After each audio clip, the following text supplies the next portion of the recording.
Breaking చూస్తున్నాం. అనకాపల్లి జిల్లా పరవాడ ఫార్మాసిటీలో మరో ప్రమాదం చోటు చేసుకుంది. లూపిన్ పరిశ్రమలో విషవాయువులు లీక్ కావడంతో 5గురు కార్మికులు అస్వస్థతకు గురయ్యారు. గాజువాకలోని ఓ ప్రైవేట్ ఆసుపత్రిలో వీరంతా చికిత్స పొందుతున్నారు. రసాయన వ్యర్థాల ట్రీట్మెంట్ ప్లాంట్ వద్ద తనిఖీ చేయడానికి కార్మికులు వెళ్లారు. అయితే అక్కడ విడుదలైన విషవాయువులు పీల్చి అస్వస్థతకు గురయ్యారు.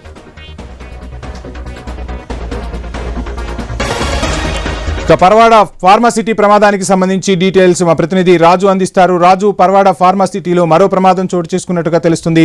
లూపిన్ పరిశ్రమలో విషవాయువులు లీక్ అయినట్టుగా సమాచారం అందుతోంది. డీటెయిల్స్ ఏంటి? వంశీ, ఏదైతే అనకాపల్లి జిల్లాలో ఉన్నటువంటి పరవాడ జవహర్ లాల్ నెహ్రూ ఫార్మాసిటీ కంపెనీలో మరో ప్రమాదం అయితే చోటు చేసుకుంది. ఇక్కడ ప్రమాదాలు అనేది నిత్యకృత్యంగా మారాయి.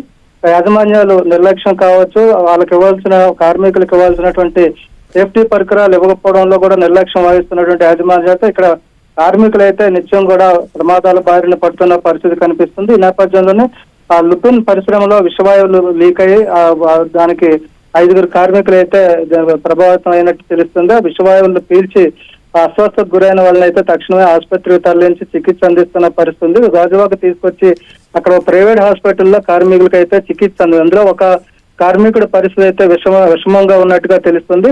ఏదైతే వేస్టేజ్ లీక్ అవుతున్నటువంటి గట్టబాద ట్రీట్మెంట్ ప్లాంట్ ఉంటుందో ఆ ట్రీట్మెంట్ ప్లాంట్ దగ్గర ప్రతి షిఫ్ట్ కి కూడా పరిశీలన చేయాల్సి ఉంటుంది.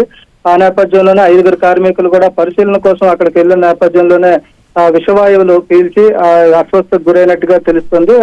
వాస్తవంగా వీళ్ళకి మాస్కులు గట్ట ఇవ్వాల్సిన పరిస్థితి ఉన్నప్పటికీ అవి లేకపోవడం వల్ల తరచూ ప్రమాదాలు చోటు చేసుకుంటూనే కార్మిక సంఘాలు ఆందోళన వ్యక్తం చేస్తున్న పరిస్థితి కనిపిస్తుంది. Vamshi, thank you Raju.